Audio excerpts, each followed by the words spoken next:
You ever have one of those days where the universe is just not on your side? Imagine you're lying on your couch taking a nap. The universe decides to pay you a visit. This is the story of the Hodges Meteorite, where years ago the universe visited Ann Hodges with a simple message: heads up.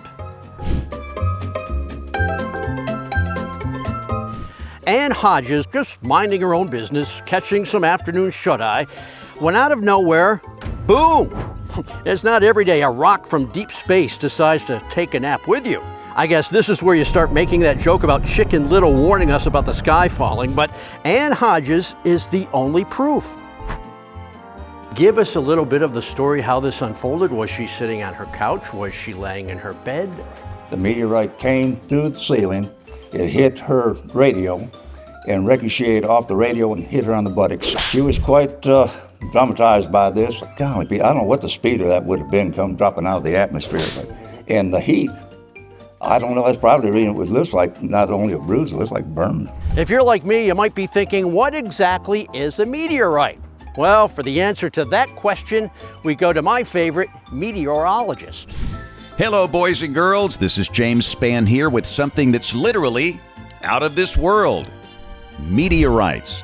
So what is a meteorite? Well, it's a space rock that survives a fiery plunge through Earth's atmosphere and lands on the ground. So let's break it down. Meteorites start as a meteoroid, a piece of debris floating around in space, maybe from an asteroid, a comet, or even another planet. When it streaks through our atmosphere, friction causes that to heat up, creating that bright flash we often call a shooting star. But here's the kicker. Most of them burn up entirely. But hey, when one is tough enough to make it all the way down to Earth without disintegrating, that's what we call a meteorite. Meteorites can be tiny, like a pebble, or massive, weighing tons. They're also like time capsules, holding scientific clues about the beginning of our solar system.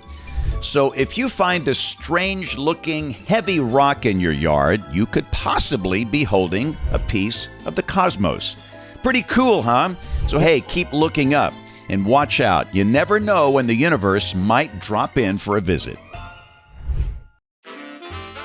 When you get hit by a space rock, you might think that someone would offer you a spot on a NASA mission, but nope. Ann got the dubious honor of being Alabama's most famous afternoon napper. Will you come in?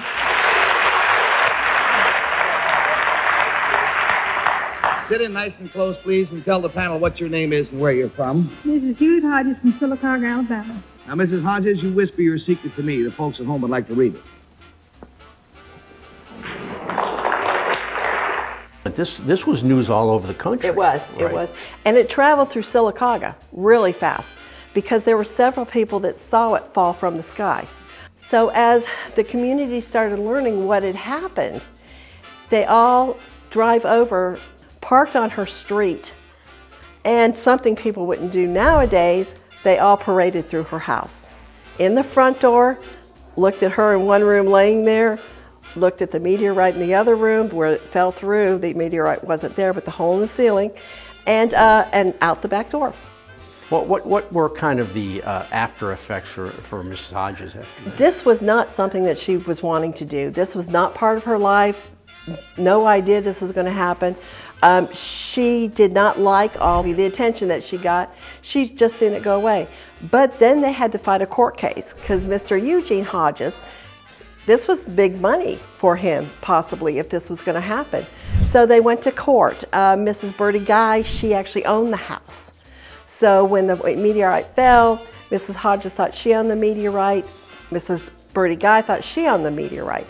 But the meteorite really didn't mean anything after all the limelight died down and everything. So Mr. Eugene Hodges used it as a doorstop.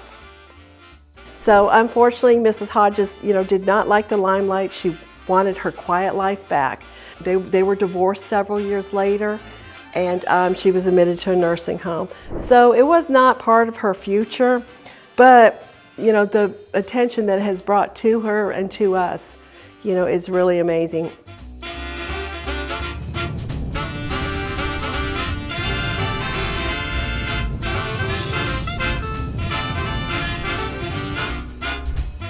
And here it is today, safe and sound.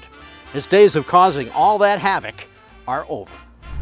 So the next time you're lying on your couch, remember there's a small chance that you might just get a special delivery from the sky. Let's hope it's a little more FedEx and a little less Fireball.